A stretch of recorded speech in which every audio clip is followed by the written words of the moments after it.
గోదావరిఖని ప్రాంతంలో మెడికల్ కళాశాల నిర్మాణం అవుతున్న సందర్భంలో ఈ ప్రాంత చిరకాల కోరిక ప్రజలకు మెడికల్ కళాశాలని ఈ ప్రాంతంలో రాజకీయ పార్టీలు ప్రజా సంఘాలు పెద్ద ఎత్తున పోరాటం చేసి మరి ఇక్కడ జారీ చేసుకొని అమలు చేసుకున్న తరుణంలో నిర్మాణం అవుతున్న తరుణంలో మరి కార్మికులు కానీ ఇతర ప్రజలు కానీ మరి ప్రమాదవశాత్తు మృతి చెందడం నిజంగా బాధాకరం. ఏది ఏమైనప్పటికీ నిన్న చూస్తే కూడా మరి ఒకరు మృతి చెందడం రావుల విజయ్ అనేది దురదృష్టకరం.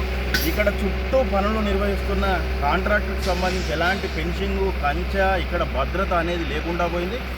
నిత్యం ఒక ఓపీ పేషెంట్లే దాదాపు 2000 నుంచి 3000 మంది వస్తారు.